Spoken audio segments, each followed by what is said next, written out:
Bueno, para finalizar los videos de la clase de hoy y continuando con lo que son la alimentación ligado a la cultura, vamos a hablar de alimentación kosher. La alimentación kosher es la alimentación de la comunidad judía. Hay mucha comunidad judía en nuestro país, con lo cual debemos estar informados en cuanto a qué se trata este tipo de alimentación. Kosher significa apto.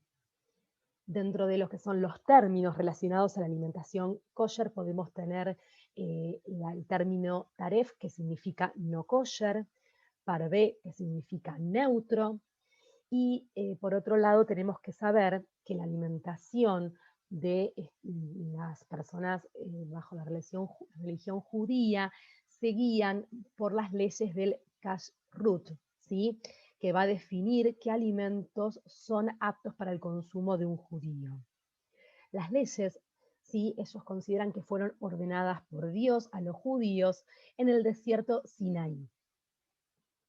Las bases generales del kashrut nos dicen, en cuanto a las carnes, leches y huevos de ciertas especies animales, son permitidas para el consumo, mientras que otras están prohibidas.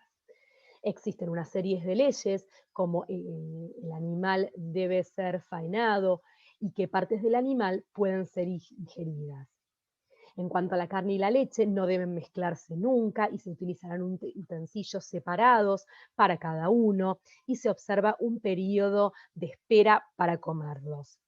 En cuanto a las frutas, vegetales y granos, son siempre kosher, pero deben estar libres de insectos.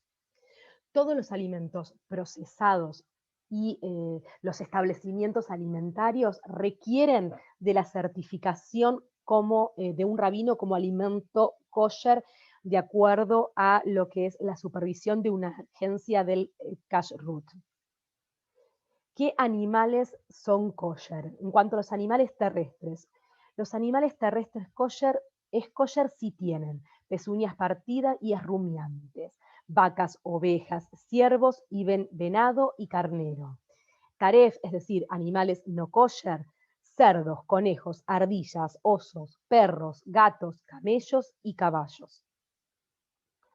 No animales carroñeros como zorro, chacal, mapache. En cuanto a las aves kosher son las domésticas, pollos, patos, gansos, pavos y palomas. La Torá enumera 21 especies no kosher, entre ellas son rapaces y carroñeras. En cuanto a los pescados y mariscos, las criaturas del agua son kosher solamente si tienen aletas y escamas, es decir, ambos. Salmón, atún, lucio, carpa, arenque y sardina. No son kosher. Pescados sin escamas como el esturión, pez espada, tampoco la langosta, los crustáceos, los cangrejos y todos los mamíferos del agua. En cuanto a los cortes kosher, ¿sí? Que consumen, que son en cuanto a la carne vacuna, tenemos la parte delantera menos la cabeza. La parte trasera de las vacas es considerada no kosher y la sangre es no kosher, es decir, que por ejemplo los judíos no consumen morcilla.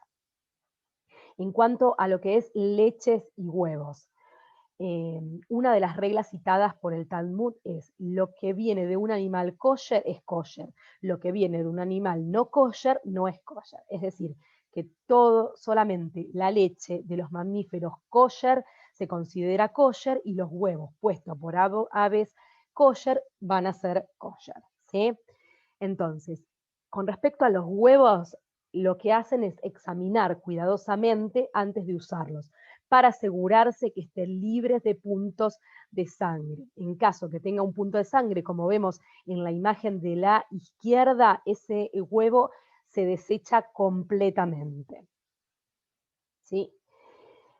En cuanto a la normativa para separar la carne de los lácteos, ¿sí? Nunca se van a combinar, se van a utilizar utensilios separados para cada uno, ollas, fuentes, cubiertos, ensaladeras, esponjas. Hay quienes tienen hasta 2 hornos o 2 bachas de lavado para asegurarse que no se crucen en ningún punto. No es imprescindible tener tanta vajilla, hay formas de utilizar la misma vajilla, pero es complejo. Es decir, si ellos utilizaron una vajilla para las carnes, la van a lavar y tienen que esperar 24 horas para poder volver a utilizar esa vajilla con un lácteo. Se observa un periodo también de espera para consumir alimentos entre carne y lácteo. Es decir, 6 horas de esperas si se comió carne o derivados de carnes para poder comer un lácteo. Y 3 horas o 30 minutos y enjuagarse la boca si se comió lácteo para poder consumir carne. Y existen diferentes costumbres de acuerdo al núcleo familiar o religioso dentro de cada comunidad judía. La clasificación de los alimentos y preparaciones. Las carnes incluye, como dijimos, carnes de mamíferos y aves, las sopas o salsas hechos con ellos y cualquier alimento que contenga incluso una pequeña cantidad de carne, excepto el pescado. Los lácteos incluye la leche de cualquier animal kosher y todos los productos lácteos hechos con ella, como manteca, crema, dulce de leche, queso, etcétera, y cualquier alimento que contenga incluso una mínima cantidad de lácteos. Alimento neutro o parvé, los alimentos que no son ni carne ni lácteos, los huevos, por ejemplo, son neutros, al igual que todas las frutas, vegetales y granos. Los alimentos neutros se pueden mezclar y comer junto con las carnes o los lácteos sin ningún problema. En cuanto a frutas, vegetales, granos y vinos, siempre son kosher, pero deben estar libres de insectos y gusanos. El vino o jugo de uva debe ser certificado como kosher. Solamente se puede consumir vino producido por judíos observantes. Y en cuanto a los alimentos cocidos, existe una prohibición de que un alimento no puede ser cocinado por un no judío. Si un judío está implicado en cualquier parte del proceso de horneado o cocinado, por ejemplo, encender el horno, se permite el alimento. La tradición sefardí requiere que el alimento sea colocado en el fuego por un judío. En cuanto a lo que son las festividades y sus costumbres, vamos a hablar de una de las más conocidas, que es el Pesaj, que es la Pascua judía.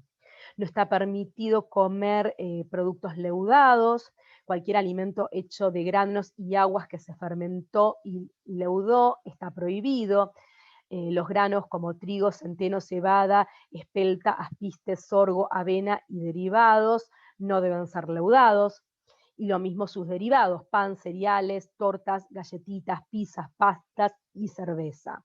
En la práctica, cualquier alimento procesado que no tenga una estricta supervisión de un rabino es potencialmente un producto hametef, o sea, leudado. Y la dieta celíaca es una opción en estas festividades. En cuanto a los ayunos, existe el ayuno absoluto que consiste en no ingerir alimentos y no tomar agua. Hay distintos tipos de ayunos, el ayuno del Yom Kippur, el ayuno de Gedalia, el 10 de Tebet, 17 de Tammuz, 9 de Ab, ayuno de Esther en las vísperas del Purim, y los niños prepararse para el Bar Mitzvah de los 13 años, y las niñas a los 12. Bien, gracias por su atención. Con esto terminamos esta presentación y los videos de la clase de hoy. Muchas gracias.